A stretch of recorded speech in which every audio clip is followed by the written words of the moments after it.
Selamat pagi, selamat malam, selamat sore teman-teman yang terkasih dalam Kristus semuanya. Shalom.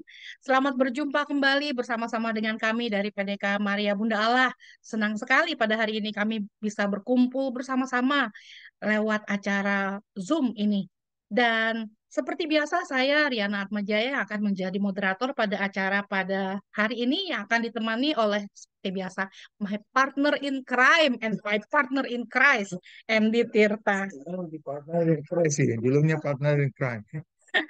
Tuhan tidak memanggil mereka-mereka yang sempurna, tetapi Tuhan memanggil mereka-mereka yang mau dibentuk. Dan hidup adalah proses pembentukan diri. Dibentuk artinya adalah ketika kita mau terus membenahi diri kita, memperbaiki diri kita, pertobatan terus-menerus. Karena hidup itu terus bergulir. Dan kita mau mendengarkan apa sih sebenarnya kehendak Tuhan yang mau kita kerjakan nih, apa yang mau Tuhan eh, apa yang Tuhan mau kita kerjakan untuk mengisi kehidupan kita yang cuma sementara ini. Ya, dan kita mau mengisi dengan hal-hal yang berguna dan hal-hal yang menyenangkan hati Tuhan. Dan seperti Mami Chun sering bilang, yang berbuah eh, pertobatan, berbuah eh, keselamatan jiwa bagi banyak orang. Dan pada hari yang berbahagia ini kita kedatangan satu keluarga yang luar biasa nih dari Keva. Non jauh di Keva, di Flores yang bersedia untuk People. kita undang kembali di acara kita bersama-sama. Koyanto, istrinya namanya siapa lupa? Yovita. Yovita Yovita, ya. Yovita. Ya, Koyanto, Yovita, dan keluarga yang bersedia untuk kita undang di acara kita pada hari ini. Dan sebelum kita mulai acara kita pada hari ini, kita akan tundukkan kepala, kita mohon kehadiran Roh Kudus di tengah-tengah kita. Kita mohon Roh Kudus yang pimpin dan bimbing kita dan perlindungan untuk semua alat-alat elektronik yang kita pakai. Dalam nama Bapa dan Putra dan Roh Roh Kudus. Kudus, Amin. amin. Allah Bapa yang makasih, kami bersyukur dan berterima kasih kepadamu Bapa. Untuk kesempatan pada hari ini kami boleh berkumpul bersama Bapa di tempat ini. Dari berbagai macam tempat di seluruh dunia kami bisa berkumpul bersama Bapa untuk saling belajar, saling menguatkan, saling meneguhkan satu sama lain. Bapak yang makasih kami bersyukur dan berterima kasih untuk kesempatan ini. Dan Bapak, sebentar lagi kami akan saling men-sharingkan Bapak bagaimana meneladan keluarga Kudus Nazaret pada masa Advent ini di mana kami menantikan kehadiran Putramu Yesus kembali dalam hidup kami Bapak. Dalam pengharapan ini kami mohon Bapa, biarlah kau urapi kami dengan kuat kuasa Roh Kudus-Mu. Amin. Satukan hati kami, agar kami boleh bersatu hati Bapa, untuk boleh selalu menyenangkan hatimu, boleh saling belajar, saling bahu-membahu membantu Bapa, untuk menyempurnakan satu sama lain. Karena kami semua adalah satu kesatuan tubuh Kristus yang ada di dunia ini. Dan Bapak yang makasih, beracaralah dalam acara kami, dari awal hingga akhir. Biarlah Roh Kudus pimpin acara kami, dan biarlah kau boleh urapi semua alat-alat elektronik Bapak yang ada yang kami pakai, biar segala sesuatu bisa berjalan dengan baik dan lancar sesuai dengan kehendak-Mu. Beracaralah Bapa, kami umat-Mu mendengar, dan kami mau membuka hati kami, agar boleh menjadi lahan yang subur, agar firman-Mu, agar sharing-Mu boleh menguatkan kami dalam menjalani perjuangan kehidupan ini. Kami persembahkan doa kami Bapak juga untuk keluarga Koyanto, Dovita, dan anaknya yang akan sharing pada hari ini. Biarlah Roh Kudus boleh pimpin dan bimbing mereka agar segala sesuatu yang mereka boleh sharingkan hanya berasal daripadamu. Kami persembahkan Bapa doa kami dengan perantaraan Yesus Kristus Putramu yang tunggal, Tuhan dan pengantara kami. Amin. Dalam nama Bapa Amin. dan Putra dan Roh Kudus. Amin. Amin. Hmm. Baik, Koyanto. Kita tadi udah Ya, ngobrol-ngobrol sedikit nih ya tentang uh, tobatan dalam keluarga. Pasti dalam keluarga itu pasti mulai dari satu orang dulu. betul. Satu orang yang bertobat, yang membawa pertobatan kepada keluarga yang lain. Nah, mungkin Koyanto, Yovita boleh cerita. Cerita tentang apa yang keluarga kalian alami. Sehingga kita nih, keluarga-keluarga ini boleh belajar. Loh, boleh sedikit cerita nggak? Ya, baik. Baik, Riana, Pak Indi, dan teman-teman semua ya. Ini hari ini berahmat luar biasa ya. Karena saya ini tidak sendiri nih. Biasa saya kalau sendiri, saya sudah cukup percaya diri. Karena saya ada Roh Kudus. Tapi sekarang ini saya lebih percaya diri lagi karena ada belahan jiwa ada di sini.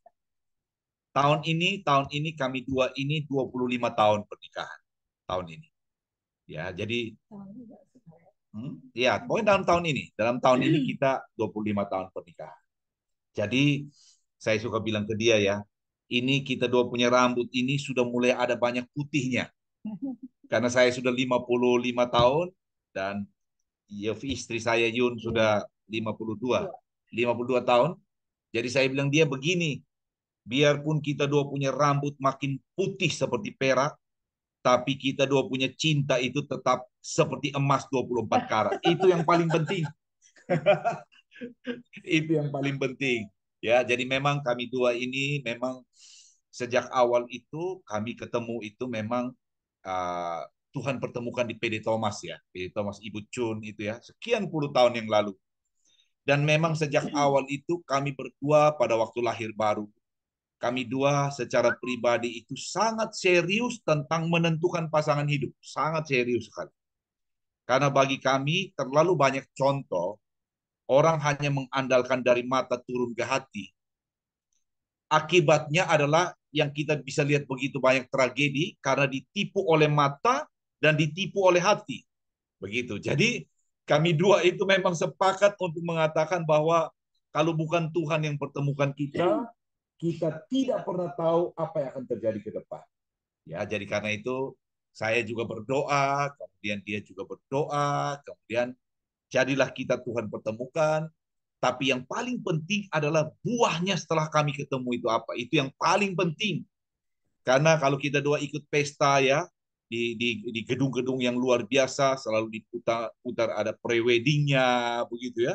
Dengan segala macam hal-hal yang luar biasa. Saya bilang ke dia dulu kita tidak ada pre-wedding itu. Itu dulu kita itu zaman susah itu tidak ada pakai begitu. Tapi tanpa pre-wedding pun Tuhan bisa jaga kita sampai 25 tahun. Dan dalam 25 tahun itu ada begitu banyak buah yang Tuhan titipkan dalam hidup kami yang bisa memberkati begitu banyak keluarga sampai hari ini. Ya, mungkin Yun mau ngomong sedikit. Jadi, Bu Riana, saya mau ketemu sama Koyanto ini saya bawa dalam doa. Jadi ini saya sharingkan dulu bagaimana awalnya saya sama Koyanto ini asalnya dari Timor sama-sama. Tapi dulu waktu pertama ketemu saya belum jatuh cinta nih sama yang pro ini. Kalau di kan satu daerah, pikirannya kalau saya keluar daerah, mungkin saya ketemunya di pulau lain lah, di luar kota lah. Saya nggak mau orang yang satu daerah gitu. Tapi ya itulah, eh, namanya tulang rusuk ya Bu Riana ya. Sudah jauh-jauh sampai Jakarta mencari, tapi ketemu juga orang Timur. Jadi waktu terakhir saya mau jadian sama Koyanto itu saya bawa dalam novena. Saya selama 6 bulan tuh saya doa. Saya bilang Tuhan, di antara teman-teman yang saya kenal saya kan di Jakarta kan waktu itu. Jadi kenal teman-teman di Jakarta. Mungkin di antara mereka Tuhan kasih tunjuk mana yang uh, tulang rusuk saya gitu. Jadi saya waktu itu saya bilang ke Tuhan, saya bilang kalau akhir tahun, kalau Tuhan memberi saya satu tanda yang pasti, yang mana tulang rusuk saya gitu. Jadi pas akhir tahun saya pulang ke Timur, ketemulah Bro Yanto ini. Akhirnya ya jadi yang sama Bro Yanto ini. Jadi Begitulah ceritanya kira-kira. jauh-jauh datang ke Jakarta, ketemunya orang sedaerah juga ya. Iya. Tuhan bilang stok lokal itu biar bagaimana itu lebih unggul dari stok impor. Itu. Namanya cinta produk lokal. Iya. Nah, terus apa namanya, waktu pas Koyanto sama Yovita ketemu, aku panggil Yovita aja karena kita seumur. Iya, iya, iya, Ci. Ah, Jadi waktu Koyanto sama Yovita ketemu, terus udah gitu kalian memutuskan untuk punya keluarga. Pasti banyak cerita ya. Waktu itu saya dengar cerita dari Mami Chun, dia bilang, Mami Chun sempat cerita keluarga Koyanto, wah, papinya suka mabuk-mabukan, terus udah gitu juga adik-adiknya juga belum kenal firman Tuhan, sampai akhirnya sekarang adiknya juga rajin ikut pelayanan, papi juga bertobat luar biasa. Nah, itu pasti karena ada yang membawa dan ada yang mendoakan, tuh ya. Jadi gimana kok? Banyak keluarga-keluarga yang punya masalah dengan keluarga, dengan pasangan, dengan anak, gitu ya. Terutama banyak yang masih menjauh dari Tuhan, yang tidak sesuai dengan apa yang Tuhan mau mereka kerjakan. Gimana kok untuk kiat-kiat untuk supaya bisa terjadi pertobatan dalam keluarga? Ya, jadi jadi Riana, memang saya betul-betul dalam keluarga kami, kemudian ini juga terjadi di keluarganya Yovita ya. Tetapi memang mesti ada orang yang menjadi pionirnya ya. Dan saya berpikir saya ini benar-benar Tuhan pilih. Jadi siapa yang menjadi pionir itu selalu paling tidak menyenangkan. Sebab kita tidak punya sebuah kelompok yang bisa mensupport kita. Ini kalau saya sebut peperangan single fighter. Itu tuh. Jadi saya berkata kalau sampai kemudian saya bisa selamat itu memang hanya kemurahan Tuhan. Tetapi yang saya mau katakan begini, Tuhan itu kalau mau pakai kita, dia akan membentuk kita. Kalau kita sebutkan, kata saya pernah dengar itu dikatakan, kata kekudusan dalam bahasa Ibrani itu dikatakan arti dari kekudusan itu adalah dipotong dan dipisahkan. Begitu. Jadi saya makin mengerti bahwa pada waktu saya ini dipilih Tuhan untuk mau dipakai sebagai alat, dalam tanda kutip dengan cara yang tidak menyenangkan versi saya. Tapi sebenarnya itu saya sedang dipotong dan dipisahkan dari pengaruh dunia ini. Jadi karena itu saya kemudian belajar bahwa penderitaan itu juga bagian dari bagaimana kita dipisahkan dari pengaruh dunia ini. Kemudian kita dipersiapkan oleh Tuhan untuk menjadi alat dalam tangannya, untuk menceritakan pada orang lain tentang betapa besarnya dia dan tentang betapa mulia rencananya atas kita. Jadi pada waktu saya bertobat kemudian lahir baru di PD Thomas, yang saudara-saudara saya lihat, yang orang tua saya lihat adalah sebuah perubahan hidup yang nyata di depan mereka, nyata sekali. Itu tidak perubahan setengah-setengah, tapi perubahan yang total, total berbeda. Mereka seperti menemukan saya itu sebagai pribadi yang lain sama sekali. Bagaimana saya berbicara, bagaimana saya memberi pandangan tentang satu hal, termasuk dengan kehidupan keluarga saya dengan Yovita. Ya, bagaimana Tuhan membuka jalan, bagaimana Tuhan percayakan kita dua pelayanan-pelayanan dalam segala dari sisi ekonomi, dari sisi pengertian kami akan firman Tuhan. Artinya orang itu kebanyakan melihat apakah ada hal yang baik yang muncul dari diri kita. Dan saya melihat ya, waktu Tuhan mengutus kita untuk menjadi garam dan terang, Tuhan perlengkapi kita dengan semua. Tetapi saya melihat poinnya adalah kita itu kebanyakan mau berubah itu cuma sedikit-sedikit ya. Artinya sebagian berubah, sebagian tidak begitu ya. Jadi kita pilih-pilih ya. Senin berubah, Selasa tidak berubah, Rabu berubah, Kamis tidak berubah lagi begitu ya. Tetapi saya melihat kalau kita alami itu adalah perubahan total itu membuat Roh Kudus sepenuhnya itu punya tempat di mana dia bisa tunjukkan siapa dia sebenarnya lewat kehidupan kita. Jadi kalau saya mau katakan, kita punya sebuah pewartaan yang kuat sekali baik lewat kesaksian hidup kita maupun lewat apa yang kita katakan, kalau sepenuhnya hidup kita diubahkan. Kira-kira begitu. Maka yang terjadi adalah Papa bertobat, saudara-saudara bertobat, kemudian saudara dari istri saya Yovita juga bertobat. Sekarang kalau kita ketemu baik keluarga saya maupun keluarga Yovita, kami cuma bicara tentang betapa baiknya Tuhan.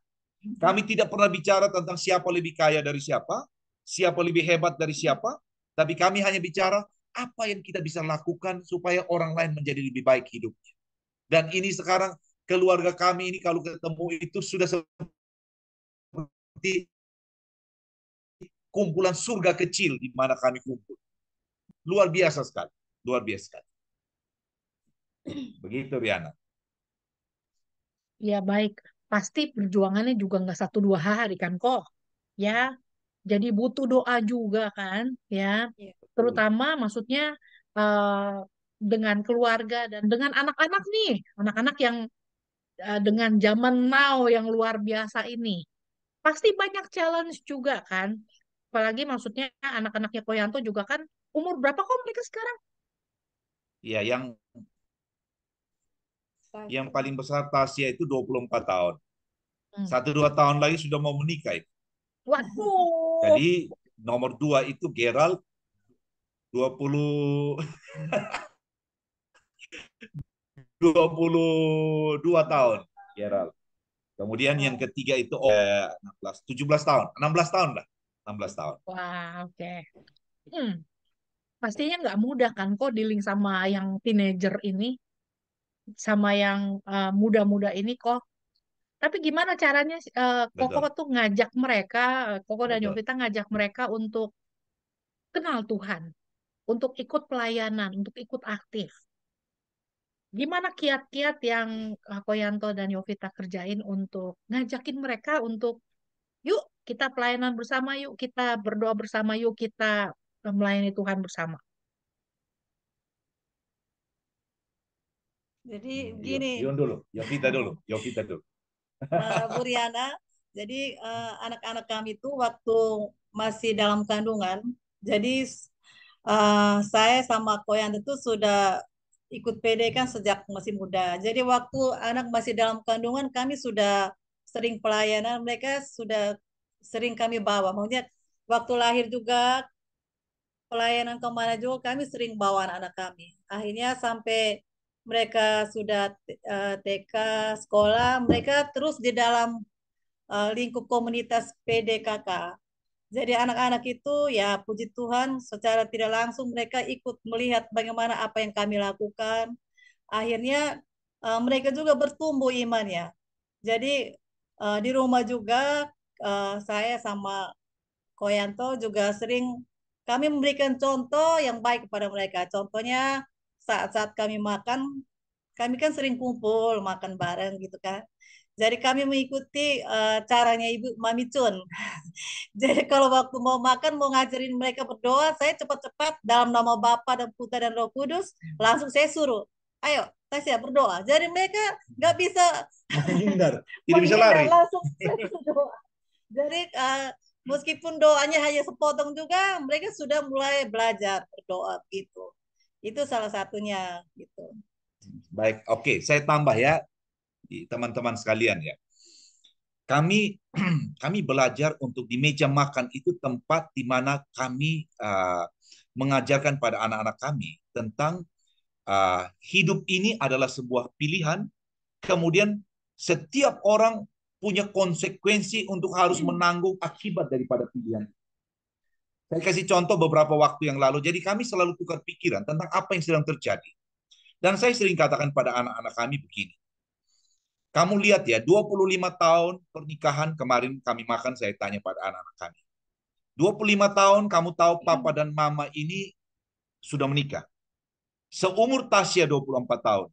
Pernahkah Tasya sekali saja mendengar papa berkelahi dengan mama, berteriak pada mama, atau bicara kasar pada mama? 24 tahun umur kamu. Tasya berkata, tidak pernah sekalipun. Kemudian yang Gerald, saya tanya dia, kamu 21 tahun, mau 22 tahun. Pernahkah sekali kamu dengar mama itu berteriak, lempar barang pada papa, atau nada tinggi kepada papa? Dia berkata, tidak pernah. Apalagi yang Owen 16 tahun. Tapi kemudian saya katakan begini, kalau kamu bisa melihat papa dan mama bisa begitu damai, sehingga rumah kita ini suasana surga seperti yang kamu rasa sekarang, penuh dengan damai, sejahtera, dan sukacita, ini tidak jatuh dari langit begitu saja. Tetapi ini hasil daripada papa dan mama ini adalah orang-orang yang takut akan Tuhan, yang hidup menurut firman Tuhan seperti yang kamu lihat bagaimana papa dan mama jalani selama ini. Dan papa dan mama katakan pada kalian, tidak ada jalan lain yang lebih baik daripada jalan Tuhan, yang sudah papa dan mama jalani 25 tahun ini. Tidak ada jalan lain. Dan papa bisa ceritakan pada kamu orang-orang yang mencoba cari jalan lain dan endingnya seperti apa. Jadi artinya kami ajarkan pada mereka tentang kejadian nyata yang terjadi, yang bisa mereka lihat dan mereka dengar, kemudian apa hubungannya dengan firman Tuhan. Jadi kami katakan tentang connect-nya. Saya kasih contoh lagi, kemarin itu di Indonesia itu heboh tentang ada mahasiswi 21 tahun tinggal di apartemen tapi ditemukan bunuh diri, padahal IPK-nya 3,8. Pintar luar biasa. Tapi yang menarik adalah waktu dia ditemukan bunuh diri, dia punya surat satu yang ditulis. Dan di dalam surat itu dia katakan, semua menganggap saya ini anak yang pintar, tapi mereka keliru sekali. Saya ini anak yang bodoh yang tidak mampu menghadapi dunia yang jahat ini. Jadi karena itu saya memilih untuk mengakhiri hidup saya. Saya tidak sekuat yang mama dan papa katakan, apalagi teman-teman katakan. Dia melihat dirinya begitu lemah dan tidak berarti dan tidak punya nilai, dan dia berakhir dengan bunuh diri. Kemudian saya katakan pada anak-anak saya, kamu lihat ya, kamu lihat. Jika kamu tidak punya gambar diri yang benar, jika kamu titipkan gambar diri kamu kepada pendapat orang lain, apalagi kamu titipkan gambar diri kamu, harga diri kamu pada branded barang yang kamu pakai, maka kamu jangan heran kalau kamu tidak punya nilai yang sebenarnya. Sebab nilai dunia ini cenderung akan merendahkan kamu. Sebab dunia ini akan membanding-bandingkan kamu dengan orang lain yang lebih hebat dari kamu. Maka kamu akan kecewa, dan pada waktu kamu kecewa, iblis menemukan tempat. Maka papa dan mama hanya bisa titipkan pada kalian, citra diri kamu yang sebenarnya itu hanya tentang apa yang Tuhan katakan tentang kamu, dan apa yang Tuhan persiapkan dalam diri kamu untuk menjadi alat yang menunjukkan kebesaran dan kemuliaannya di bumi ini. Dan kamu anak-anak papa dan mama dipersiapkan untuk itu. Jadi kira-kira begitu, Riana. Jadi kami sambil makan, ya, kami sambil bicara tentang hal yang berguna, dan kami satu pantang, handphone tidak boleh dilihat sambil makan. Itu anti. Jadi kalau makan handphone, no, tidak boleh. Itu harga mati. Jadi saya sudah bilang mereka, duduk makan, handphone tidak aktif di meja. Kira-kira begitu.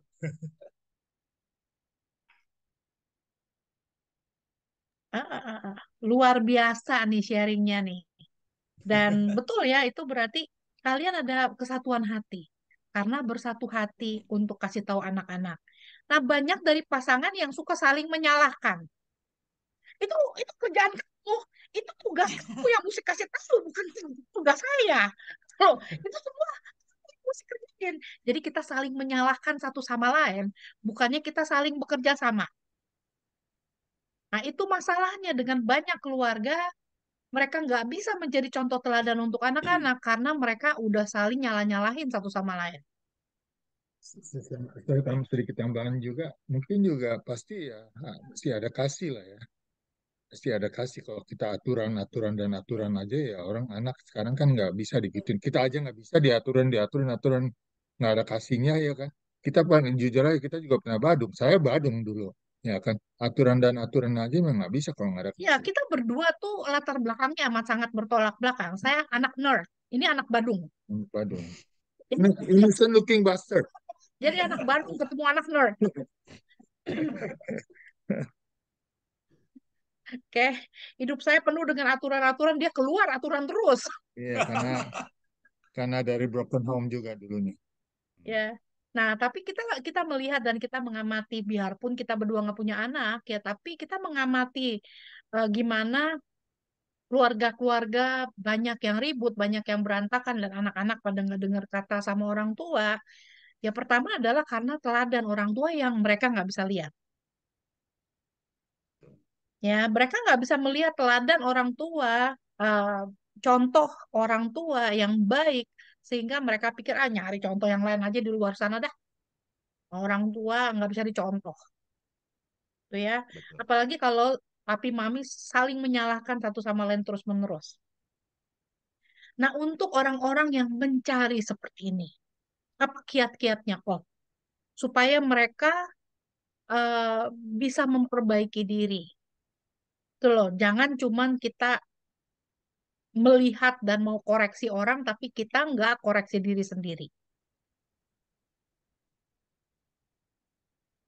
Ya, Apa yang kita mesti lakukan kok kiat-kiatnya? baik. Jadi, Mungkin Yun mau duluan atau saya? Saya duluan ya. Saya jadi begini Riana. Kenapa saya katakan begini ya? Saya dengan Yovita ini ya. Saya juga ceritakan ini pada anak-anak kami ya. Kenapa kamu lihat papa dan mama itu jarang sekali berselisih paham yang tajam sampai terjadi saling menyalahkan atau sampai saling terjadi saling menyerang begitu ya? Kenapa kamu tidak pernah lihat? Sebab papa dan mama ini adalah orang-orang yang tidak cuma ingat diri kita sendiri. Kamu bisa lihat saya katakan, papa ini orang yang di ujung lautan yang tidak pernah kenal pun, karena papa ini tahu papa sudah lahir baru dan harus menghasilkan buah, maka papa akan bisa berkorban apa saja demi orang lain jadi baik keadaan. Mama kamu ini pun begitu. Karena sudah lahir baru, cinta Tuhan luar biasa dan mau hasilkan buah dalam hidup. Mama juga belas kasihan pada orang lain, berjuang bagaimana orang lain baik, sama seperti Papa. Jadi bayangkan, kalau untuk orang lain saja, Papa dan Mama bisa habis-habisan untuk mereka baik, lalu tiba-tiba bagaimana Papa bisa memojokkan Mama, mencari-cari kesalahan Mama, apalagi membuat Mama menderita. Ini kan logikanya tidak masuk. Kalau orang lain saja kita berjuang supaya mereka bahagia, mereka kuat, mereka suka cita, lalu tiba-tiba pasangan sendiri yang sudah berjanji mau tua bersama ini, tiba-tiba bisa menjadi musuh yang luar biasa. Ini kan tidak masuk akal. Kecuali kalau papa dan mama ini golongan orang yang tidak peduli dengan orang lain, yang hidup hanya untuk kami berdua saja. Saya menuntut dia harus menyenangkan saya, Yovita juga menuntut saya harus menyenangkan, membahagiakan dia, dan karena kita dua ini bukan golongan malaikat tanpa sayap, kita ini adalah orang-orang biasa yang terdiri dari darah dan daging dengan segala hawa nafsu dan egonya, maka tunggu waktu saja. Kalau saya tidak akan puas dengan apa yang Yun lakukan, makanan ini tidak enak, menyajikannya terlambat, begitu ya, tidak peduli dengan saya. Kemudian saya mulai bandingkan dia dengan orang lain, apalagi bandingkan dengan mantan terbaik. Nah, ini bahaya ini, yang begini.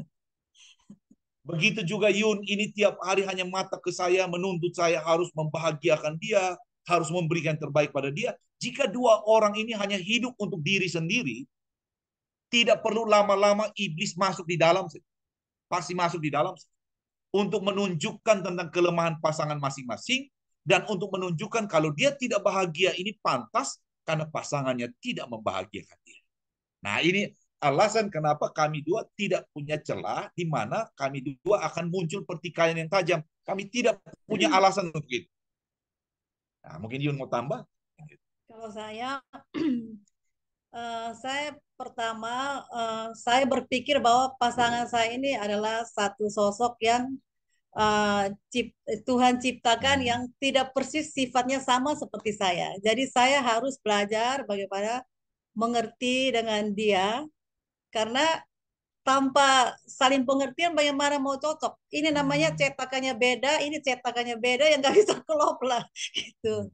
Jadi itu awal-awalnya saya berpikirnya seperti itu. Terus kedua, saya selama menjalani masa maunya setelah menikah punya anak, saya selalu menaruh satu pikiran dalam uh, ini pikiran saya bahwa uh, kalau kita punya masalah sedikit dalam keluarga, selisih paham gitu ya, kita nggak cepat-cepat bereskan, bagaimana kita mau melihat keluar, mau melihat orang lain yang di luar sana. Terus kadang saya juga berpikir kalau masalah ini kita menghabiskan energi kita ini yang energi yang banyak kita hanya habiskan untuk masalah sepele kita ini. Bagaimana kita mau lihat ke depan, mau maju ke depan lagi. Terus yang satu yang dari awal pernikahan yang sering kami lakukan itu waktu kami kalau ada masalah ya masalah sih ada sih selisih paham ini ada. Tidak pernah ada dalam selama 25 tahun pernikahan ini ada. Cuman kami cepat menyelesaikan. Seperti firman yang mengatakan bahwa kalau kita harus menyelesaikan masalah Sebelum sebelum matahari matahari. terbenam, gitu kan. Jadi saya selalu bilang ke Koyanto, saya bilang kalau kita nggak cepat selesaikan, kalau kamu masih marah saya, berarti kamu yang nanggung dosanya, saya bilang begitu. Kalau saya masih marah ke kamu, berarti saya yang nanggung dosanya. Jadi eh, akibatnya dua-dua kan kau mau berdosa kan, jadi ya sudahlah kita selesaikan. Itu eh, kita biasanya kalau malam itu kan kita kan selalu berdua berdoa, pegangan tangan nih berdoa. Jadi gimana kalau kita berdua berdoa dalam keadaan marahan gitu? Masa Tuhan mau dengarkan doa kita? Mau ngomong apa ke Tuhan gitu kan? Nah, itu yang membuat kita sampai sekarang nggak bisa apa cecoknya sampai lama-lama cepat selesaikan gitu. Ya, saya pernah kejadian ya, ya anak Indi dan teman-teman ya. Kadang-kadang kami dua ada hal yang kami punya pandangan yang berbeda. Dan kadang-kadang pandangan ini saya merasa saya punya pandangan yang benar. Si Yovita juga merasa dia punya yang benar. Tapi kalau pandangan yang tidak sepakat ini kalau terus dipertentangkan, itu bisa menjurus ke arah pertikaian yang besar. Dan kami tahu ini kami tidak boleh kasih kesempatan pada iblis. Tidak boleh, tidak boleh. Jadi saya punya kebiasaan. Kalau ada satu hal itu kemudian tensinya mulai naik, si Yovita nadanya mulai tinggi, saya mulai sadar nih, ini ada celah yang sudah mau dibuka ini kelihatannya. Maka dalam sekejap, walaupun saya punya pandangan yang berbeda, dan saya bisa merasa bahwa pandangan saya ini lebih benar, saya bisa hentikan ini dengan berkata, super sekali pendapatmu Yovita. Luar biasa sekali pendapatmu itu. Ayo kita ikut pendapatmu. Walaupun di dalam saya ini ada api yang berkata, saya punya lebih benar, saya punya lebih benar.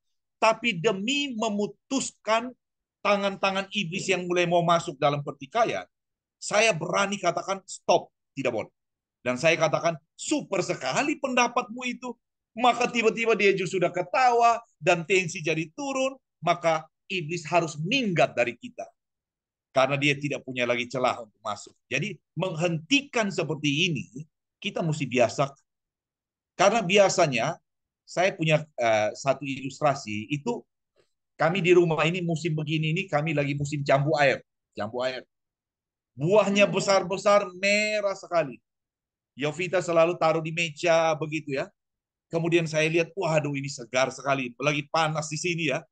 Tapi waktu saya potong, ternyata di dalamnya itu hancur semua. Kenapa? Ulat semua dalam. Kemudian saya lihat buah yang lain. Kenapa mulus sekali, tapi dalamnya hancur begitu? Saya perhatikan lebih teliti. Ternyata di tiap buah itu ada satu lubang kecil, kecil sekali, yang tidak kelihatan. Ternyata lubang itu hasil dari lalat buah yang taruh telur di permukaan daripada jambu air. Kemudian telur ini menjadi ulat kecil dan dia masuk ke dalam buah itu dan dia hancurkan di dalam. Jadi saya tiba-tiba diingatkan Tuhan, dosa kecil, pertikaian kecil, kalau tidak diselesaikan, dia akan menghasilkan perkara besar yang menghancurkan. Jadi karena itu jambu air kami itu akhirnya saya mendapat di YouTube dikatakan mesti di cover dengan plastik. Harus ada proteksinya. Maka saya proteksi, tapi karena buahnya terlalu banyak, saya sempat ikat sekian banyak buah. Tetapi saya berkata begini ke Yun, tenang, ini saya sudah ikat sekian, tapi banyak yang belum diikat. Tapi ini lalat buah mau taruh telur di berapa buah. Ini buah begini banyak, pasti akan ada yang lolos. Tidak mungkin dia taruh telur semua. Tapi kemarin waktu saya mulai panen, ternyata yang tidak saya bungkus, tidak ada satu pun yang lolos. Tidak ada satu. Semuanya hancur. Semuanya hancur. Yang lolos itu hanya yang saya bungkus. Jadi Tuhan seperti ingatkan saya begini. Yang membuat keluarga kamu terlindungi kalau kamu lahir baru, dan Roh Kudus membuat proteksi atas keluarga kamu. Dan Roh Kudus membuat proteksi dengan firman Tuhan. Jadi jika keluarga tidak diproteksi dengan Roh Kudus dan firman Tuhan, nasibnya sama seperti jambu air kami yang tidak tercover. Hancur semuanya. Dan saya tiba-tiba ingat firman Tuhan yang berkata, seluruh dunia ini ada di bawah kuasa si jahat. Seluruh dunia. Berarti siapa tidak diproteksi oleh Roh Kudus dan firman Tuhan, kita harus siap-siap alami seperti jambu air yang hancur. Jadi bagi kami, kadang-kadang Tuhan ingatkan kami lewat hal-hal kecil ya yang terjadi begitu. Dan ini di Zoom ini saya punya anak nomor 2 ada di situ, Gerald. Saya bilang, Gerald ikut Zoom. Dia bilang, sudah Papa, saya ada di dalamnya. Baik, dia ada, kira-kira begitu. Waduh, ini ilustrasi yang luar biasa nih, Koni. Soal ulat apa namanya ulat jambu itu memang benar kok. Kalau kita udah membuka celah sedikit aja secara kita nggak sadar, waduh, habis semuanya. Habis semuanya babak belur. Cuman kadang-kadang kita nggak sadar kok kalau kita tuh buka celah itu. Ya, saya rasa salah satunya ya mesti sadar. Istilahnya kalau salah satunya lagi hot temper, ya kayak apa yang Anto bilang, ya ada sesuatu yang ini ya kita yang salah satunya yang mesti ngerem. Kalau dua-duanya hot ya dua-duanya ya berantem lah. Jadi menyadari kalau itu ada, kalau buat saya itu ya kayak kuasa gelap gitu, mau menghancurkan kuasa. Jadi jangan gitu loh. Ya Betul. kalau buat saya sih prinsipnya gini, Pak Yanto. Kalau saya selalu berpikir, karena udah ngalamin bertahun-tahun dulu dari anak yang broken home, yang ngawur segala macam. Saya sekarang selalu berpikir, saya tidak ada pernah pernah bermaksud untuk, saya selalu berpikir happy wife, happy life. Hmm. Saya selalu membuat dia happy, gitu loh. Kalau ada salah paham, saya nggak pernah maksud begitu. Kalau dia sedikit salah paham, dia sedikit ini, saya nggak pernah untuk kayak berdebat gitu loh. Soalnya itu bukan dia lagi, takutnya ke koslet apa gitu ya kan kuasa gelap atau apa. Jadi saya biasanya diam aja atau saya ngalah udah ya udah. Saya nggak pernah maksud mau bikin kamu marah. Kalau seandainya kamu marah, mungkin salah paham, maaf. Ya udah gitu aja. Ya. Kalau dua Problemnya adalah bretet ini nggak mau bikin marah tapi bretet ini malah mah bikin aduh udah diem deh lo. juga kamu mesti ingat kita beda umur kan, beda jauh ini. Aduh, kita berdua tuh beda 10 tahun. Oh, Beda generasi. Satu. Yang satu punya pikiran masih masih mau paham, yang satu udah besok lagi. Ya, Jadi eh, apa namanya kita yang berdua yang beda generasi begini aja bisa koslet ya. betul. Apalagi kayak kita dealing sama generasi-generasi yang lebih muda lagi. Pasti akan lebih susah, challenging karena kenapa? Channelnya suka ngenyambung, channelnya suka beda, tuh ya. Nah, di sini saya pengen ngundang nih anaknya Koyanto nih Ada Gerald untuk itu. mungkin bisa sharing sedikit. Hmm. Ya, halo, selamat pagi. Nah, ini Gerald nih. Oh, good job. Aduh. Iya. Iya, Gerald. Nah, aduh, Hmm. kita cuma lihat fotonya doang nih. Nah, nah, thank you udah joining kita hari ini dan sharing sedikit dong, Gerald. Gimana Gerald bisa ngertiin apa yang Papa Mama mau kamu kerjain dan emang enak ikut pelayanan terus dari kecil terus apa namanya aktif di Soros ini. Kan kadang-kadang kita suka merasa, itu kan bagus buat Papa, buat Mama. Buat aku nggak fun gitu loh. Jadi Hmm. gimana kamu ngadepin ajakan Papa dan Mama untuk aktif di pelayanan ini, Gerald? Boleh cerita nggak? Oh iya. Oke, jadi untuk pertama-tama kan saya memang sudah mengikuti pelayanan ini dari kecil, dari sangat kecil sekali, bahkan dari SD ya. Setiap hari, tiap hari Sabtu selalu ada uh, rutinitas untuk pergi untuk mengikuti persekutuan doa. Dan memang pada awalnya itu semuanya hanya terasa sebagai sebuah rutinitas karena memang kita mengikuti papa mama. Setiap hari Sabtu kita pasti mendengarkan mama membawa kesaksian atau papa membawakan firman di tempat persekutuan doa. Jadi selama kecil ya saya nggak terlalu berpikir banyak tentang hal-hal tersebut. Nah kemudian waktu saya mulai masuk SMA, di situ kan kita punya pelayanan untuk anak-anak muda. Nah, di situ kebetulan semua orang yang di sana mempercayakan, teman-teman saya mempercayakan saya menjadi ketua pengurus karismatik untuk anak-anak SMA. Nah, dari situ saya juga masih sebenarnya agak terbebani sedikit ya, karena saya memikirkan bahwa saya ini belum seperti papa, belum bisa seperti papa yang bisa membawakan banyak orang begitu untuk bisa ikut serta merasakan bagaimana baiknya Tuhan di dalam pelayanan kita. Nah, jadi di waktu SMA itu juga ini merupakan tahap bagi saya untuk berkembang bersama dengan setiap orang yang saya temui, teman-teman saya. Tapi melalui apa yang saya alami di SMA itu merubah rutinitas saya dalam persekutuan doa menjadi suatu hal yang menjadi keinginan saya untuk melayani Tuhan. Jadi meskipun papa dan mama menyuruh saya untuk mengikuti persekutuan doa dari kecil, sekarang saya sudah memiliki keinginan sendiri untuk melayani Tuhan di dalamnya. Nah, terus melalui apa yang papa dan mama sharingkan tadi juga semuanya itu memang betul papa dan mama itu akan selalu memberikan kita nasihat dan motivasi di saat kita sedang bersama-sama seperti sedang makan siang bersama atau makan pagi bersama, dan itu pasti selalu dan sudah lebih dari 100 nasihat sudah kami terima anak-anak itu setiap harinya. Wah, sangat-sangat banyak sekali. Dan itu benar-benar menguatkan kami sehingga tanpa sadar saya sendiri sudah di dalam saya sudah mengembangkan di mana ketika saya berbicara dengan orang itu saya selalu berusaha untuk menjaga diri saya untuk tetap rendah hati. Mau seperti apa orang itu berbicara kepada saya selalu menjaga diri saya untuk tetap tidak marah, menjaga diri saya untuk menjadi seperti papa dan mama, di mana kita ini menjadi solusi bagi orang lain dan bukan menjadi penambah masalah bagi orang lain seperti itu.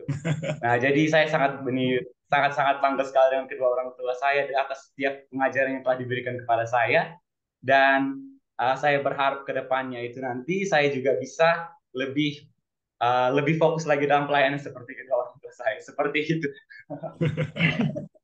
Wah, luar biasa nih. Kalau bisa saya pungut jadi anak kita nih. Bisa beli sama Pak Yanto ini. Jadi Udah kupu-kupu kalau buat anak ini, lu ngambil aja. Nah, Gerald, mau Ya, bertanya sama Gerald nih yang masih muda nih. oke. Awal-awalnya, Ya. apa namanya, ketika Papa dan Mama mulai mengajak kamu untuk ikut-ikut segala macam kegiatan Papa dan Mama, pastinya kamu berasa dong, aduh, bosen nih, wah, nggak fun nih, atau gimana. Punya pesan seperti itu nggak? Terus gimana kamu overcome? Ya, kalau ini misalnya disuruh ikut kegiatan seperti itu ya, memang biasa dalam pikiran saya itu hal yang pertama saya pikirkan itu apakah ada teman seumuran saya yang bisa saya ajak bersama-sama dengan ini. Karena kalau misalnya hanya saya sendiri, kemudian semuanya orang dewasa ya mungkin saya merasa agak ganjil sendiri kan di dalam tempat-tempat seperti itu. Tapi memang tetap yang paling pertama kita harus utamakan itu ketika mengikuti kegiatan itu bukan tentang apa yang orang lain akan lihat terhadap kita atau apapun yang membuat kita senang di dalam tempat seperti itu. Tapi memang saya biasanya selalu memusatkan perhatian saya terus fokus kepada Tuhan saja. Jadi dengan siapapun itu saya bertemu, orang tua, orang muda, semuanya saya akan berusaha untuk menjadi sangat akrab, sehingga di tempat pelayanan itu saya juga tetap bersuka cita untuk mengikutinya. Begitu. Wah, ini contoh punya anak yang baik nih, Koyanto nih. Boleh punya 10, Koyanto. Iya, iya. Thank you, Gerald. Terus terang ya, untuk anak seumuran kamu Iya, yang 21 tahun, kan? Ya, itu iya 22. 22. Oh, masih muda Ya, sekali. Jadi, untuk anak-anak seumuran kamu, memang agak sedikit challenging ya. Karena terus betul. terang, kayak di sini tuh ya, banyak orang-orang yang anak belasan aja udah nggak mau ikut papa mama, nggak mau dengerin apa kata papa dan mama ya. Jadi mereka tuh udah punya kehidupan masing-masing, punya teman masing-masing, dan gimana cara kamu untuk memilah-milih pertemanan kamu nih? Karena masalahnya, problemnya adalah karena ke bawah lingkungan. Mereka lebih condong untuk ikut ke teman-teman daripada ikut papa mama. Betul. Gimana cara kamu untuk memilah-milih eh, apa yang baik dari teman-teman? Kenapa kamu nggak mau ikutin teman-teman yang having fun kok? Kenapa ikutan persekutuan doa kan bosen gitu ya?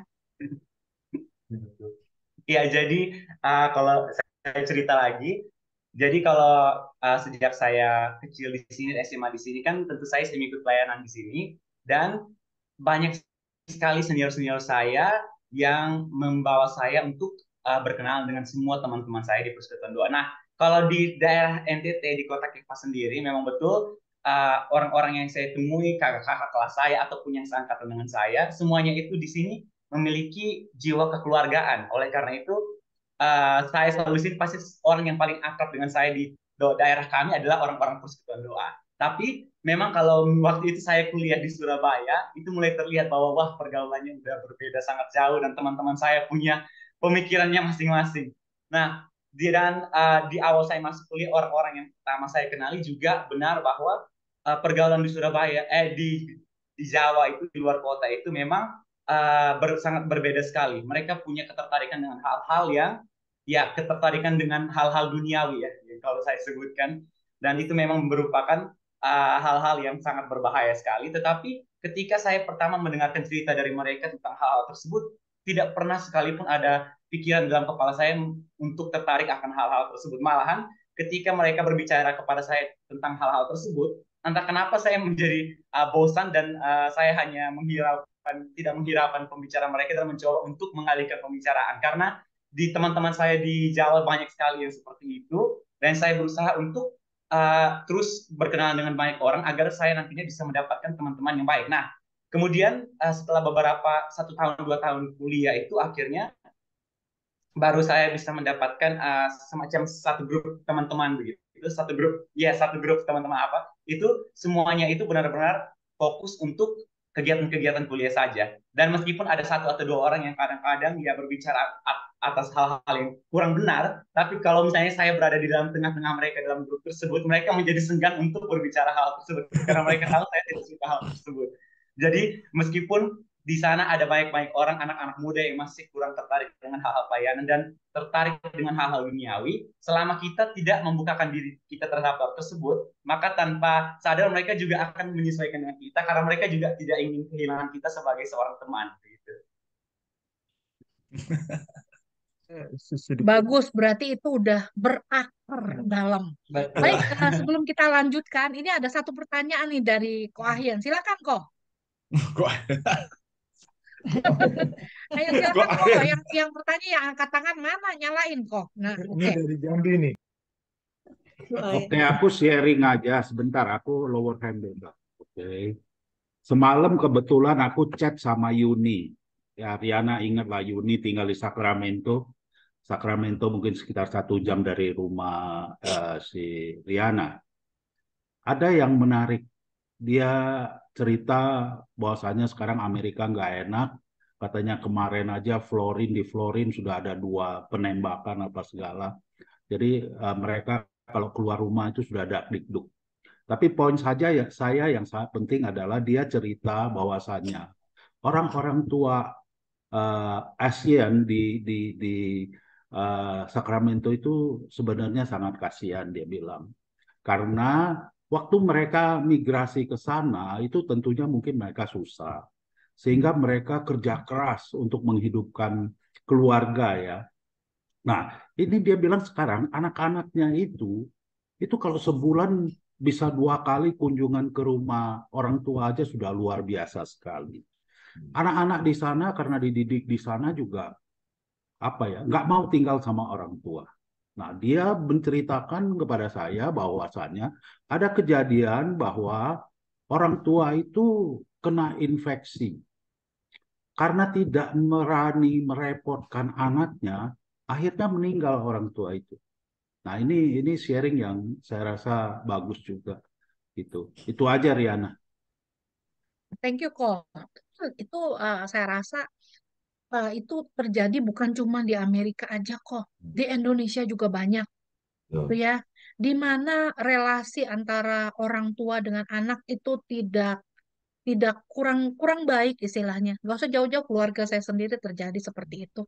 Jadi di mana relasi anak dengan orang tua tidak terjalin dengan baik, sehingga anak tuh secara sadar nggak sadar jadi kurang memperhatikan orang tua.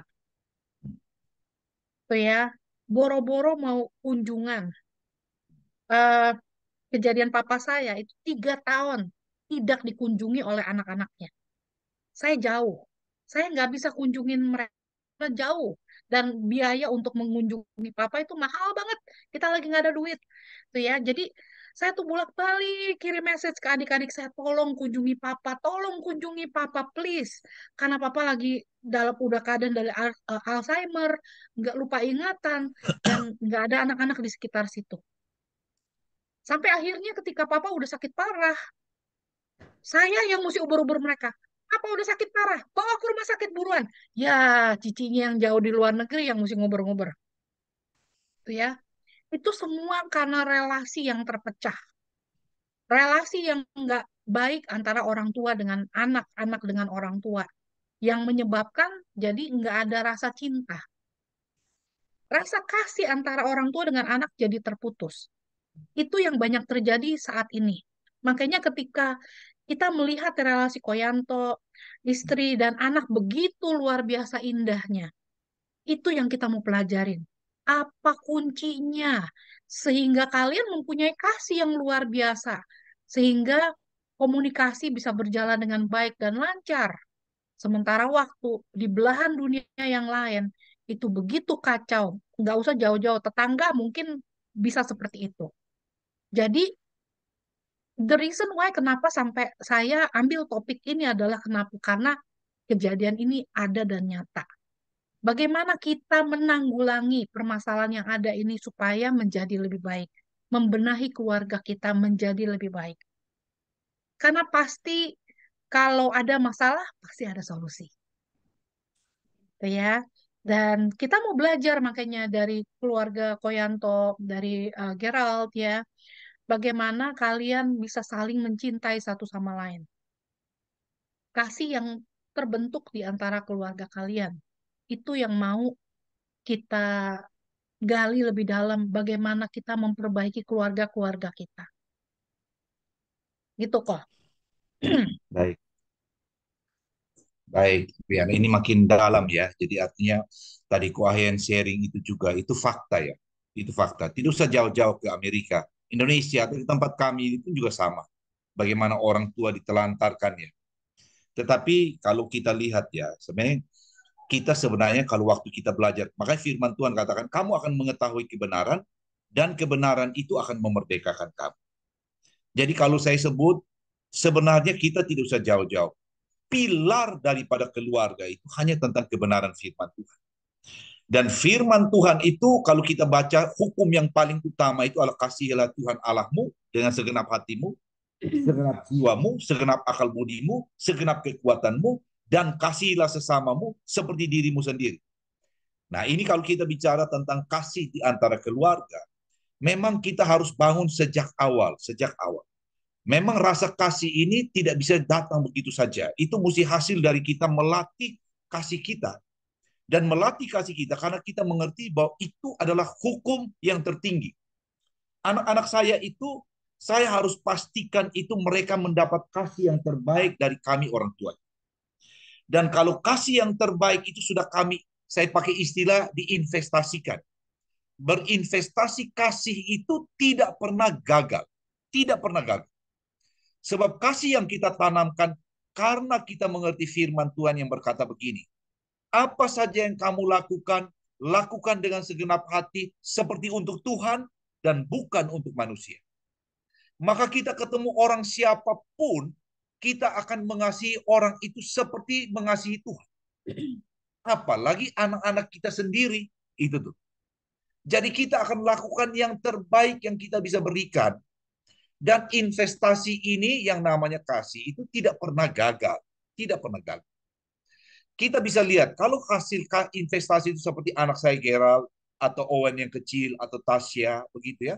Dengan hatinya juga seperti itu, saya yakin kalau saya nanti tua dan jompo dan tidak mampu berbuat apapun, Gerald tidak mungkin telantarkan saya. Tidak mungkin telantarkan saya. Sebab di dalam dirinya itu, kita sudah tanamkan contoh kasih dan kasih kepada dia itu sejak dia masih kecil. Makanya yang unik ya, itu waktu dia mulai SMP, apalagi SMA ya, orang katakan begini, pergi kuliah ke Jawa, pergi SMA di Jawa, kualitasnya lebih bagus, begitu ya. Kan kamu mampu sekolahkan dia sampai dimanapun. Demi pendidikan yang terbaik, katanya begitu. Saya katakan begini, anak saya sekolah di sini saja, di KEFA ini saja. SMP-nya di sini, SMA-nya juga di sini. Oh, ternyata fakta membuktikan. Selesai dia SMA dari sini Gerald, kemarin kuliah di Petra, toh lulusnya cum laude juga. Tetap cum laude juga. Tapi selama mereka bersama-sama dengan saya di sini, apa yang saya tanamkan itu berakar. Dan akar yang paling dalam itu tentang kasih itu. Tentang kasih. Jadi kalau kita orang tua ini, yang kita jamin anak-anak kita itu bukan cuma tentang pendidikan yang terbaik, bukan tentang modal yang terbaik atau investasi dunia yang terbaik, tapi kita harus ingat baik-baik, investasi yang terbaik adalah tanamkan pada mereka tentang jiwa yang takut akan Tuhan. Sebab kalau mereka sudah takut akan Tuhan, maka Roh Kudus 100% tinggal di dalam mereka. Dan kalau anak-anak kita 100% Roh Kudus yang pimpin mereka, itu kasih mereka kepada kita orang tua itu, kalau saya mau katakan jangan pernah diragukan. Jadi sebenarnya ini kalau kita sebut, ini sebuah investasi kasih yang harus dilakukan sejak dini. Saya kenal banyak teman-teman saya yang tidak punya waktu buat anak-anak mereka. Mereka berkata, papa ini kerja mati-matian kan demi kamu punya masa depan. Dia tidak berpikir bahwa satu waktu mereka bisa berpendidikan tinggi karena uang yang kamu hasilkan.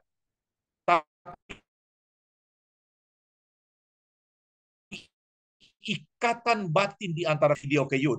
Ada orang di Eropa ya, saya tidak tahu di mana tempatnya, itu babysitternya orang Afrika, wanita dari Afrika. Itu anak-anaknya sampai besar diasuh oleh babysitter ini. Dan di situ video waktu babysitter ini sudah habis kontrak sekian tahun, mau pulang kembali ke Afrika. Bagaimana anak-anak itu yang umur 4 tahun, 6 tahun itu menangisnya luar biasa, padahal mamanya ada di situ. Padahal papanya ada di situ. Mereka tidak peduli kejar itu ibu Afrika itu sampai masuk, mau ke ruang check-in. Mereka tidak mau berpisah dengan dia. Lalu saya berkata, ini mama yang sebenarnya yang mana? Mama yang sebenarnya itu yang pergi mau pulang itu atau mama yang ada di sini? Itu. Jadi kalau saya melihat ini kalau saya sebut Tuhan sudah jelas mengatakan apa yang kamu tanam itu yang kamu akan tuai. Hukum tabur tuai ini akan berlaku dalam bidang apapun, termasuk dalam bidang kasih kita kepada anak-anak dan kasih dari anak pada orang tua. Yang membuat kita mempunyai sebuah kasih yang dalam akan memampukan kita untuk berkorban apa saja. Waktu papa saya sakit di rumah sakit di Jakarta, saya tinggalkan pekerjaan saya di KEFA karena papa kena kanker paru-paru. Dan saya tahu papa juga waktunya tidak lama. Saya tidur di lantai berhari-hari. Ada saudara-saudara berkata, sudah pulang saja, kan di sini di rumah sakit ada suster dan lain-lain. Pulang saja, biarkan suster yang jaga. Saya katakan begini, saya datang jauh-jauh dari Timor, itu untuk temani papa. Bukan untuk tidur di rumah. Jadi kalau saya sudah datang di sini, saya tidur di lantai ini tidak ada masalah buat saya. Tapi saya punya waktu yang berkualitas pada waktu malam. Saya ngobrol dengan papa, saya cerita dengan papa. Dia ketawa dalam penderitaannya. Tapi saya berbahagia luar biasa. Apakah saya tidak merasa capek tidur di lantai? Ada. Tapi kasih yang saya rasakan dari papa saya. Bertahun-tahun bagaimana kami kecil itu dikasih luar biasa. Dia berjuang apa saja buat kami. Lalu bagaimana di akhir hidupnya, saya bisa biarkan dia dijaga oleh suster. Saya dengan adik saya yang laki-laki, kami dua gantian tidur di lantai. Sehingga waktu papa kemudian Tuhan panggil pulang, papa sempat menitipkan pada saya pesan-pesan yang sangat berharga luar biasa. Bagaimana dia katakan, papa sudah melihat tempat yang Tuhan siapkan. Dan Tuhan mengangkat papa di sini menjadi golongan bangsawan. Dan papa katakan, Tuhan sudah siapkan papa sebuah tubuh kemuliaan yang baru. Nah, lihat ya, kalau saya tidak beri waktu buat papa, tidak mungkin saya mendengarkan bagaimana papa katakan, semua yang firman Tuhan tulis itu benar adanya. Papa jalan duluan, satu waktu kita akan ketemu lagi. satu waktu kita akan ketemu lagi. Jadi bagi saya, ini investasi ini berjenjang. Dulu papa saya sudah investasi kasih buat kami anak-anaknya, sekarang saya investasi buat Gerald dan saudara-saudara. Dan investasi kasih yang ditunjukkan dalam perkara-perkara kecil tidak pernah gagal dalam hidup ini. Kira-kira begitu, ya. Terima kasih Koyanto. Dan ada pertanyaan dari Pak Okta. Silakan Pak Okta di-unmute. Terima kasih Bu Riana, Pak Endi. Pagi Koyanto, sorry. Video saya nih nggak keluar ini. Laptopnya nih masalah. Oke. Maaf, maaf. Koyanto yang Tidak satu, apa-apa. Koyanto ternyata nih pinter ya. Pinter, punya istri cantik sekali loh. Si Keke nih cantik loh. Ini pertanyaannya yang kedua. Pertanyaannya, terus terang ya, apa? Anak saya sekolah di luar negeri, ya, Koya, di Taiwan. Ya sama umurnya sama kayak si Gerard nih ya. Nah, tapi kan Gerard sekolah di Petra ya. Nah, yang jadi kekhawatiran saya, dia tuh punya pacar. Ya, punya pacar, ya nggak tahu ya. Nah, ini kan bahaya nih kalau udah punya pacar gini kan ya anak muda apa segala, dua-duanya orang Indonesia apa segala, ya aku nggak ngerti dia melakukan apa, tapi feelingku rada nggak baik lah, gitu loh ya. Nah, itu apa yang saya lakukan ya, Koyanto ya. Saya sih berdoa aja, udah biar cepet mereka merit lah, gitu loh, ya kan. Soalnya di luar negeri kita cuma mengandalkan Tuhan gitu loh, ya toh. Uh, saya nih juga ada kegalauan sama anak saya. Dua-duanya di itu. Yang satu sih baru mulai kuliah ya, yang cewek. Saya juga nggak khawatir karena mereka mereka tinggal di dom, isinya 6 orang. Yang satu lagi kan cowok. Cowok ini ya walaupun laki ya ya dalam segi manusia ya saya nggak rugi lah gitu loh. Tapi kan tapi saya takut dosa gitu loh. Ya toh, sekarang ya saya takut dosa lah. Kenal firman takut dosa. Ya toh. Nah, apa yang saya harus lakukan nih Koyanto? Mohon Koyanto ini terima kasih Koyanto. Iya, Pak Okta. Pak Okta, memang memang ini tiap keluarga punya jalan kehidupan yang berbeda-beda ya. Tetapi ada satu pola yang sama adalah bahwa kita berharap keluarga kita menjadi keluarga yang tadi kita bicara ya. Bagaimana hidup ini kita ada di dalam jalan Tuhan, kemudian menghasilkan buah-buah yang berlimpah yang membawa kebaikan bagi orang lain, termasuk anak-anak kita. Dan kemudian pada akhir hidup kita, Tuhan boleh berkata, dia berkenan dengan hidup kita dan hidup anak-anak kita. Memang tidak bisa dihindari tentang anak-anak yang punya pilihan-pilihan hidup yang lain. Tetapi saya cuma mau kasih tahu Pak Okta sudah benar tadi ya. Kadang-kadang dalam hidup ini, kita orang tua ini juga mesti belajar banyak hal dalam hidup ini. Yaitu menjadi pelaku firman, sehingga pada waktu kalau kita menceritakan pada anak-anak kita menceritakan apa yang kita alami. Seperti tadi saya katakan, saya cerita pada Gerald, Tasya anak saya, mereka melihat tentang bagaimana papa dan mamanya ini hidup, tidak sekedar hidup menghadapi langit yang selalu biru, laut yang tenang, tapi mereka lihat dengan mata, dengar dengan telinga, bagaimana saya dengan Yun menghadapi badai besar dalam hidup, mau itu sakit penyakit, mau itu masalah dalam finansial, dalam pekerjaan kami, dan mereka melihat tentang bagaimana kami andalkan Tuhan. Kemudian Tuhan memberi jalan keluar yang luar biasa. Sehingga akhirnya mereka melihat dan berkata, kalau Tuhan campur tangan seperti papa dan mama itu, kami pun mau Tuhan campur tangan seperti itu. Jadi artinya betapa penting kita orang tua yang memberi teladan tentang firman yang Tuhan nyatakan tergenapi dalam hidup kita karena kita melakukan firman. Tapi kalau mereka sudah dewasa dan ada di tempat yang lain, saya mau katakan begini, doa itu tidak mengenal ruang dan waktu, tidak mengenal ruang terutama. Kami bersaudara, ada saudara tiri kami dari mama yang lain. Itu kami sepertinya berpikir sudah kehilangan dia. Tapi kami doakan dia 10 tahun. Pak Okta. 10 tahun. Dan pada akhirnya hidupnya yang berantakan luar biasa. Tuhan jamah dengan sebuah kejadian yang tidak masuk akal. Sampai akhirnya dia bertobat luar biasa. Ini saudara kami dari mama yang lain. Jadi artinya yang saya mau katakan begini. Pada waktu kita tidak bisa dekat lagi dengan mereka secara fisik, mungkin lewat by phone kita terus ingatkan mereka. Tetapi waktu kita mau ingatkan mereka, pastikan yang kita ingatkan itu adalah sesuatu yang punya basic kebenaran firman Tuhan. Dan yang mereka bisa mengerti. Tapi yang kedua yang lebih penting dari itu, saya makin hari makin percaya tentang kekuatan doa. Doa itu tidak pernah gagal, kecuali kita yang gagal untuk berdoa. Karena kita sudah jenuh untuk berdoa. Jadi orang tua yang mendoakan anak itu tidak pernah gagal. Karena mereka punya hubungan darah dengan kita. Jadi karena itu buat Pak Okta, nasihat itu harus diberikan. Tetapi selain daripada nasihat, kita juga mesti doakan mereka dengan sangat intensif sekali. Sebab sekali lagi, firman Tuhan berkata, doa orang yang benar, bila dengan yakin didoakan, sangatlah besar kuasanya. Pak Okta orang benar, doanya didengarkan Tuhan, sesuatu akan terjadi pada mereka.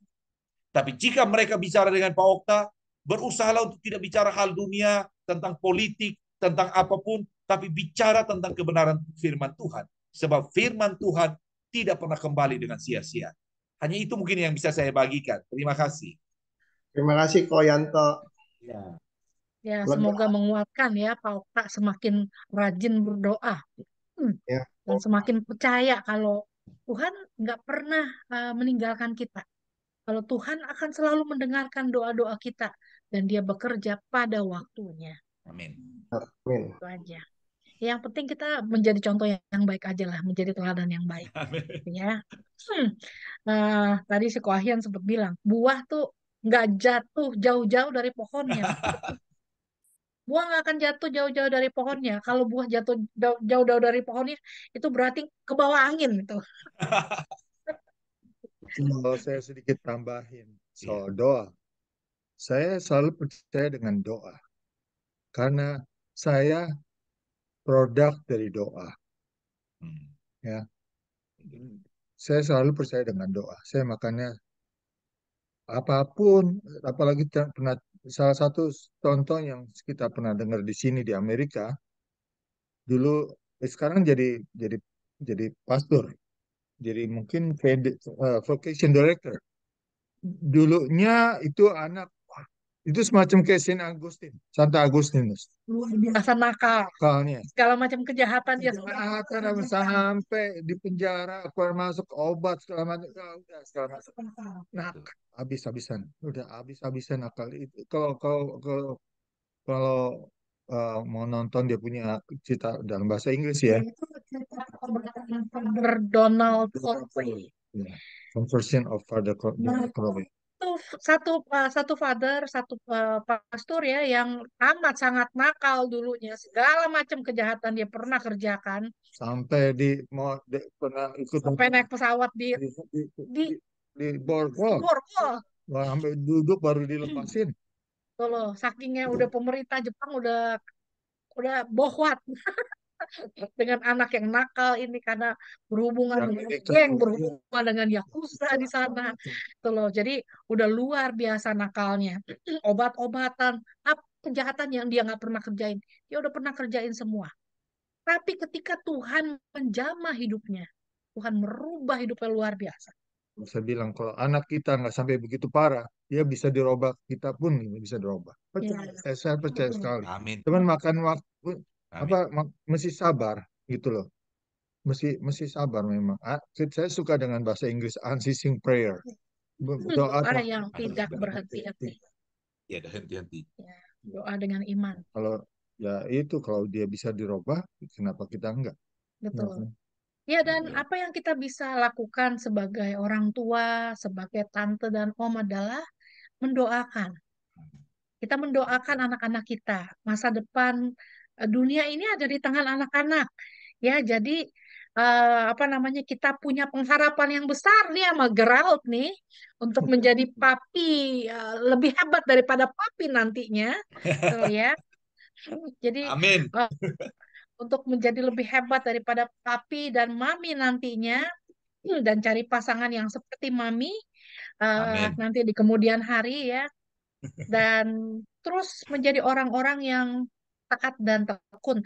Dan satu hal nih, Gerald kuliah di Petra itu padahal tuh University Kristen kan, ya, Betul ya. tapi Benar. kamu tetap bisa bertahan Katolik, luar biasa. Karena kenapa? Banyak orang yang kuliah ke luar negeri, banyak sekali orang-orang Katolik, anak-anak muda Katolik Indonesia yang kuliah di Amerika, di sini jadi pindah agama. Gitu loh. Gimana kamu mempertahankan iman kekatolikan kamu nih? Mungkin juga ada teman-teman kamu yang bisa kamu ajak balik ke jadi jadi Katolik malah.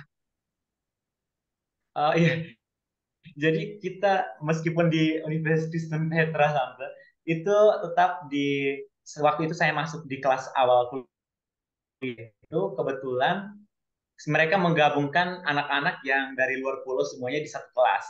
Jadi dalam satu kelas itu tidak semuanya Kristen, ada bahkan ada agama lain, ada Islam, ada Buddha juga ternyata semuanya bergabung. Jadi di kelas saya juga Katoliknya ternyata lumayan banyak, bukan hanya Kristen aja. Jadi sepertinya memang di sana itu uh, mereka tidak terlalu memaksakan harus Kristen aja yang masuk gitu. Tapi kita yang Katolik-Katolik juga yang aman di sana. Jadi semua kegiatan yang dilakukan memang lebih berbau Kristen ya, kayak ada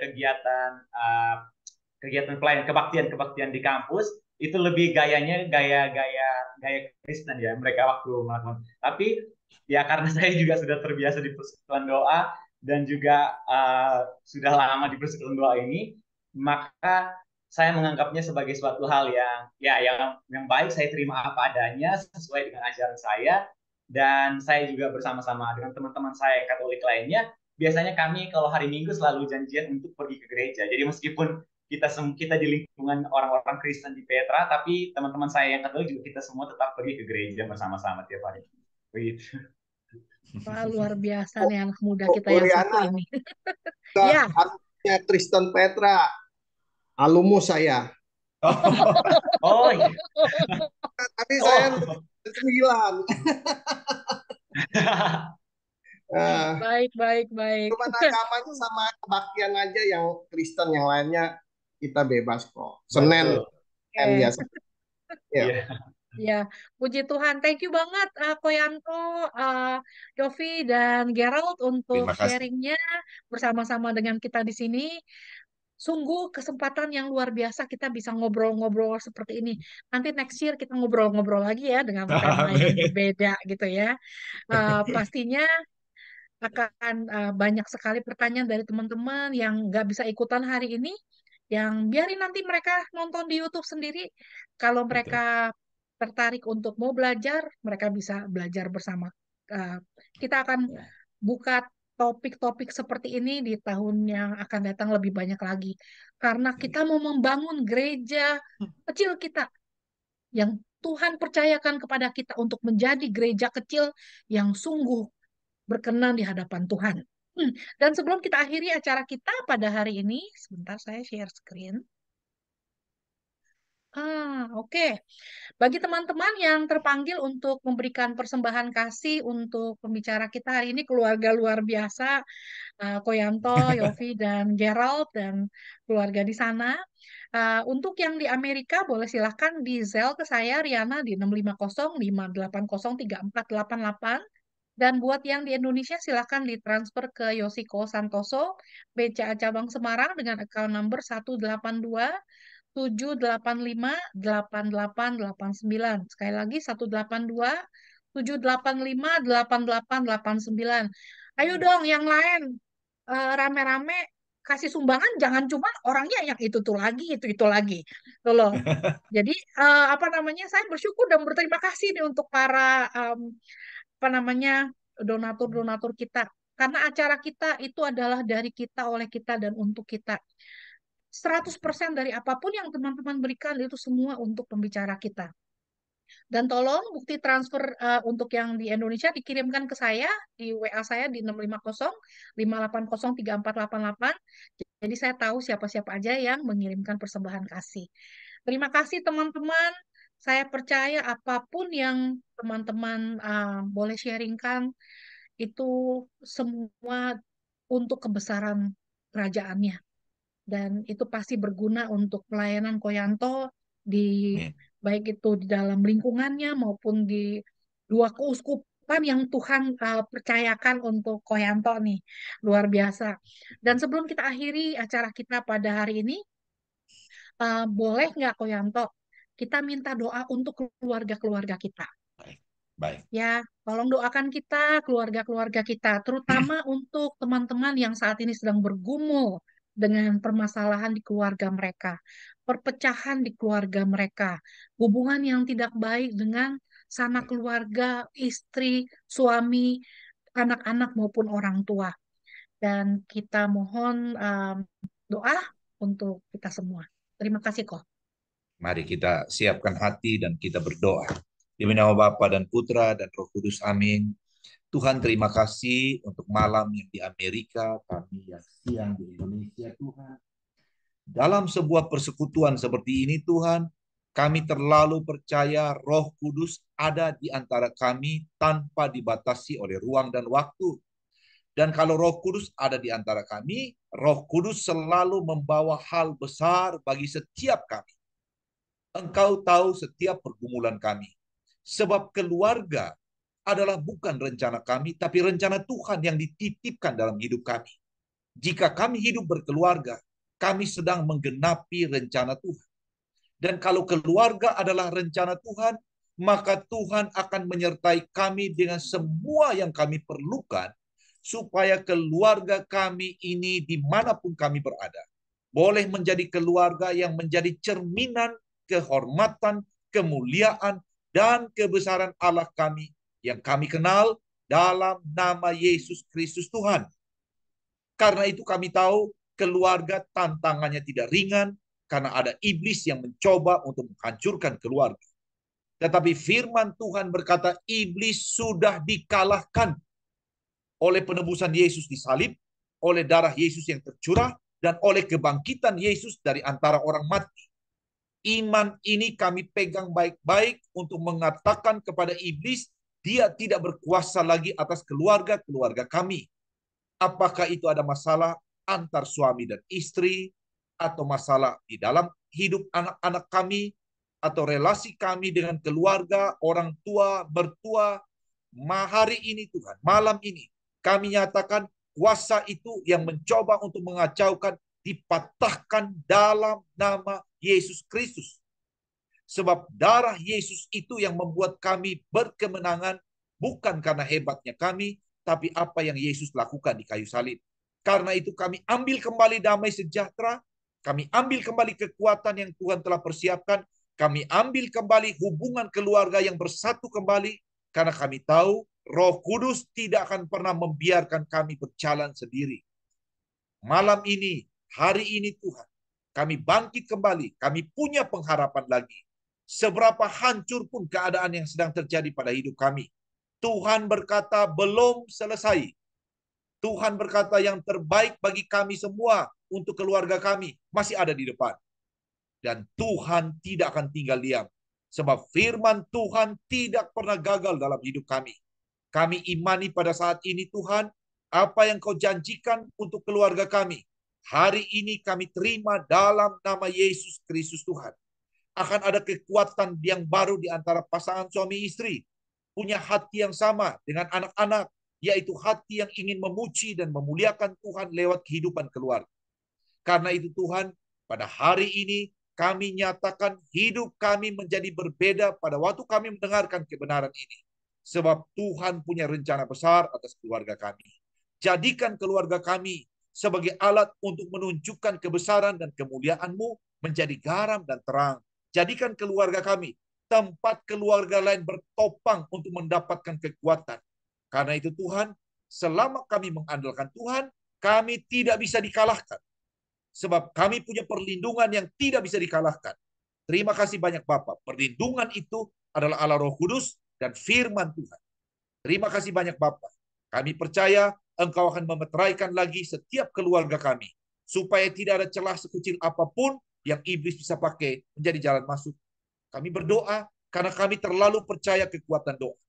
Kami berdoa pada saat ini, sesuatu yang baik sedang terjadi buat kami.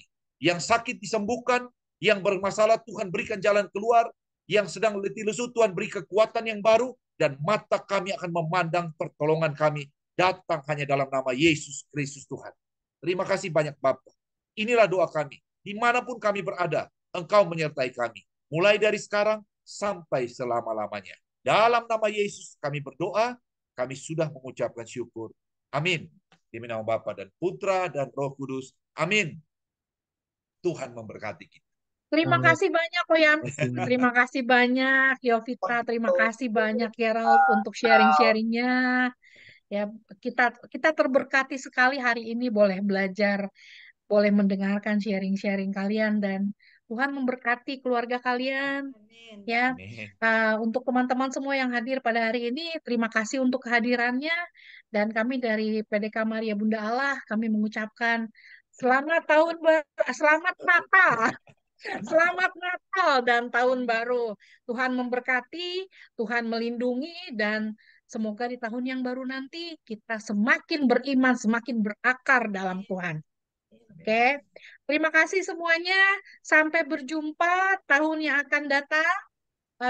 Minggu kedua kita akan beracara dengan Romo Ompi dengan tema berkat tahun baru. Nanti kita akan kasih flyernya, dan sampai berjumpa teman-teman. God bless. Thank you Terima semuanya. kasih. Sampai berjumpa kembali. Tuhan berkati. God bless. Thank Amin. you. Amin. Thank you. God bless. Ya, bye.